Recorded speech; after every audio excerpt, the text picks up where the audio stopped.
Channel 1 meron. Channel 1 meron. Channel 2. Nagkaroon na. Parang sira na yung control.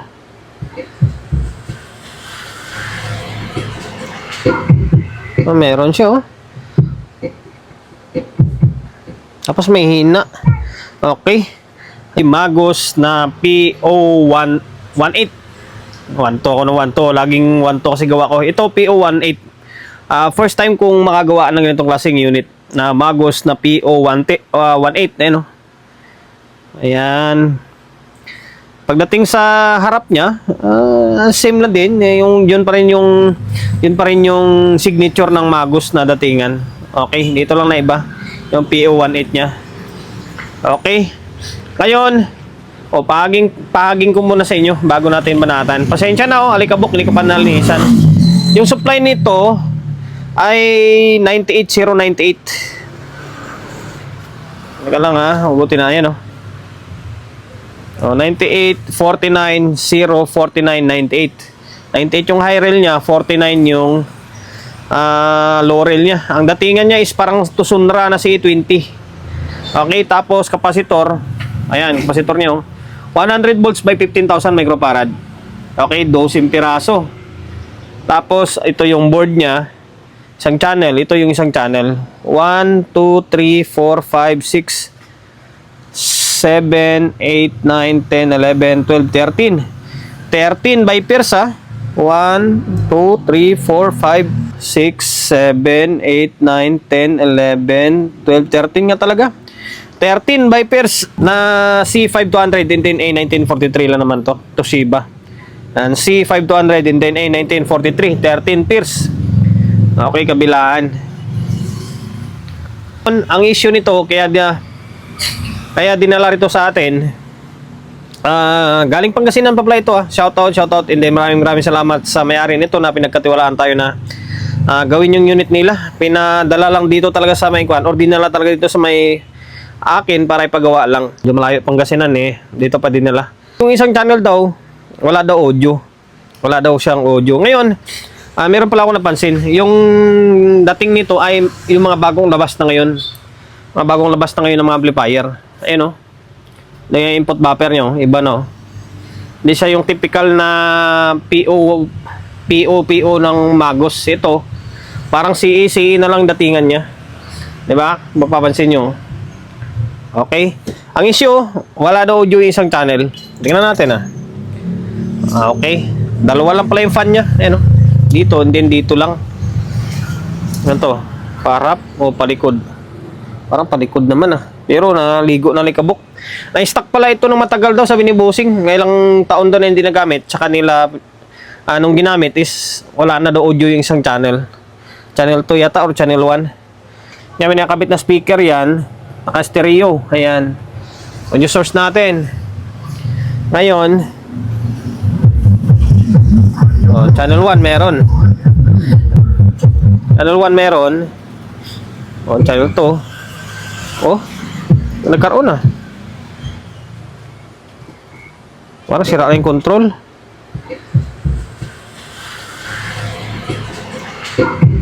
Meron siya Tapos may hina. Okay. Ayan ang problema. Yung channel 2 yung medyo hindi ganun kaganda, malaman na lang natin mamaya to pag na-troubleshoot na natin kung control ang problema or doon sa may likod. Pero dito, goods na goods dito Yan, goods na goods. Ngayon, first move na gagawin natin dito, i-contact cleaner natin or lagyan natin ng langis yung mga switch. Kasi matagal na yung stock, baka nagka-corroded yung mga switch niya. Okay? Nilinisan ko na kahit paano. Iba na siya kaysa kanina. Natanggal na yung agyaw niya o mga likabok na kumapit. Ngayon, naglagay na ako ng mga contact switch ng contact cleaner tapos pinagagalaw ko na yung mga switch dito. Ngayon nakaparallel yan. Try natin i-parallel kung gagana siya. Okay, nakaparallel. Channel 1 meron talaga. Channel 2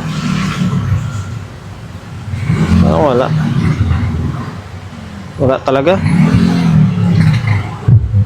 Pero pag may ginagalaw-galaw mo to, may audio. Ibig sabihin, wala na doon. Okay na yung back panel. Try natin. Teka lang ha, kung kayang bunutin dito ha. Stop muna natin. Bunutin ko tong. Mamaya makurente tayo. Okay, bunutin ko muna yung kwan dyan, yung sakit papuntang control. Tapos rekta natin. Tingnan natin kung may audio siya or wala. So ngayon guys, bali ito, nirekta ko siya oh. Yan, ganito yung pagrekta. Jumper mo lang yung pula and then puti. Yung gitna niyan is out. Yung white is in. Tapos yung itim ground. Kaya rekta natin. Tingnan natin kung kapag magkaroon ng audio to, ibig sabihin sira yung control. Okay? Ngayon, wala natin. Pala yung ilaw natin. Okay? Tingnan natin ah. Gumagana yan ha.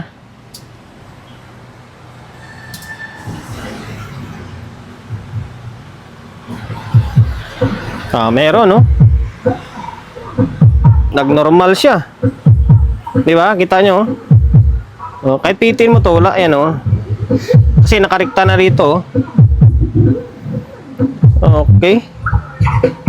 Okay, ibig sabihin sira yung control. Sira yung control. Tanggalin natin.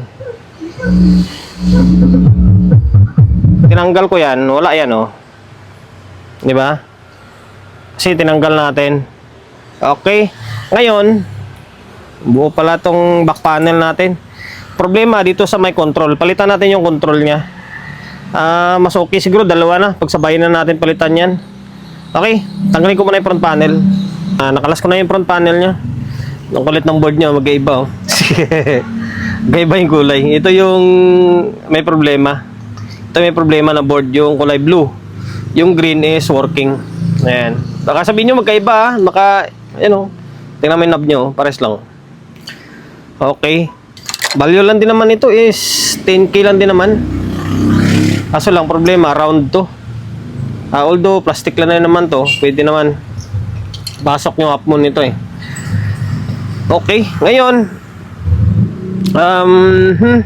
palitan natin, dalawa na, sabay na natin palitan kasi pangit naman kung isa lang palitan natin, yung isa hindi eh. Baka mamaya susunod na rin masira itong isa eh, di ba? Sabay na natin palitan, total nabaklas na natin to, di palitan na natin dalawa. Value lang nito is 10K lang din naman. Katulad dito sa may mga pamalit natin na control, pang power amp din talaga. Okay? Napalitan ko na yung mga control niya. Ayan to. Okay, bago na yan ha. Bagong-bago yan oh. Lang bahid mancha pa oh. Okay, ito yung stock niya. Okay, kahit may sapin-sapin pa na itim, wala, sisira pa rin. Ngayon, balik natin to. Tapos audio testing tayo. Kung sakali mabilis ang video lang ito. Balik ko na yung front panel. Yan na siya oh. On natin. Yung speaker and then audio input dito pa rin yan ha. Hindi pa rin natin tanggal yan. Naka stereo mode yan. Okay, nagnormal na. Laptop natin gumagana. Wala kanina pa yan. Ngayon, channel 1.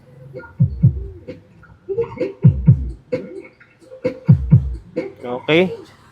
Channel 2. Meron na oh. Meron na.